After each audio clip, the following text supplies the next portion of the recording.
ఇక్కడ ఈ నియోజకవర్గానికి ఒక ధైర్యం ఏమొచ్చిందంటే ప్రశ్నించే నాయకుడు మన పవన్ కళ్యాణ్ గారు. అంటే ఉప ముఖ్యమంత్రి అయ్యారు కదా, ప్రశ్నించరని అనుకోవద్దు. ఆయన ప్రశ్నించడం అన్నది పవన్ కళ్యాణ్ గారి యొక్క తమ్మురులు. దానివలన ఏంటంటే పేదవాడికి ఉపయోగం కలుగుద్ది ఏ సమస్య ఉన్నా. మరి రాష్ట్రంలో ఓటు చేయకూడదని ఒక పిలుపుతో ఈ రాష్ట్ర భవిష్యత్తునే మార్చిన నాయకులు పవన్ కళ్యాణ్ గారు, చంద్రబాబు నాయుడు గారు. మరి ఈరోజు రాష్ట్ర పరిస్థితి, ఆర్థిక పరిస్థితి మనం చూస్తూ ఉన్నాం.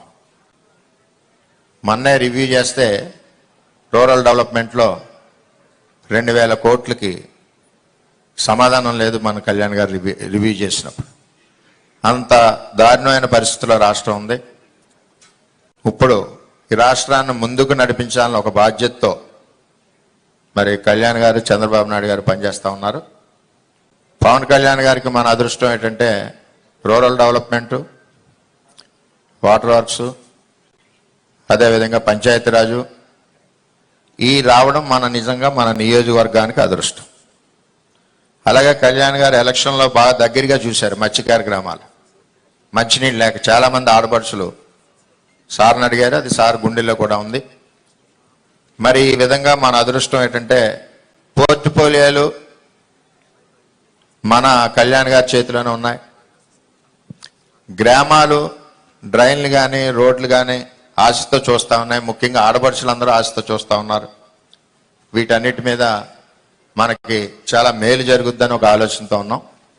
అదేవిధంగా పెన్షన్లు ఇదివరకు ప్రభుత్వం 4 నెలలకో సంవత్సరానికో 200 రూపాయలు పెంచినా అది ఉపయోగకరంగా లేకపోవడం. మరి ఒకేసారి నిర్ణయం తీసుకున్నారు, 3వ సంతకంగా 1000 రూపాయలు కూడా ఒకేసారి ఆర్థిక ఇబ్బందుల్లో పెంచడం అంటే పేదవాడి మీద ఎంత అభిమానం ఉందన్నది మనం తెలుసుకోవాలి. ఇందాక కలెక్టర్ గారు చెప్పినట్టు జాయింట్ ప్రాపర్టీస్ మీద చాలా మందికి పెన్షన్లు రావట్లేదు. రెండవది, భర్త డైవర్స్ ఇవ్వకుండా కనపడకుండా పోయిన వాళ్ళు చాలామంది నియోజకవర్గంలో ఒక 100 మంది పైన ఉన్నారు నా దృష్టిలో. వాటి మీద కూడా ఒక నిర్ణయం తీసుకోవాల్సిన బాధ్యత ఉంది. ఎంచేతంటే భర్త రావట్లేదు, సర్టిఫికెట్ ఇవ్వడం కుదరట్లేదు, ఒంటరి మహిళలు ఇదివరకు ప్రాక్టీస్ ఉంది కాబట్టి దాన్ని కూడా మన డిప్యూటీ సీఎం గారిని దృష్టిలో పెట్టుకోవాల్సిందే కోరుతా ఉన్నాం.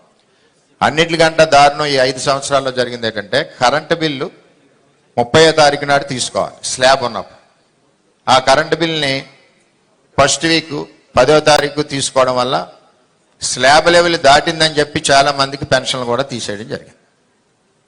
ఆ కరెంట్ బిల్స్ కూడా మన గౌరవ కలెక్టర్ గారు 1వ తారీఖు ముందు తీసుకోవడం వలన ఎలిజిబిలిటీ మిస్ అవ్వకుండా ఉంటున్నారు.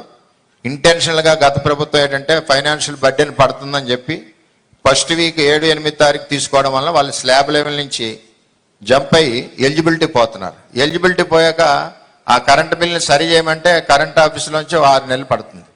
మళ్ళీ ఆన్లైన్లో లైన్ పెట్టేసరికి సంవత్సరం వరకు నష్టపోతూ ఉన్నాడు. దీని మీద ఒకటి టెక్నికల్ ప్రాబ్లమ్స్, దీని మీద ఒకటి దృష్టి పెట్టడం.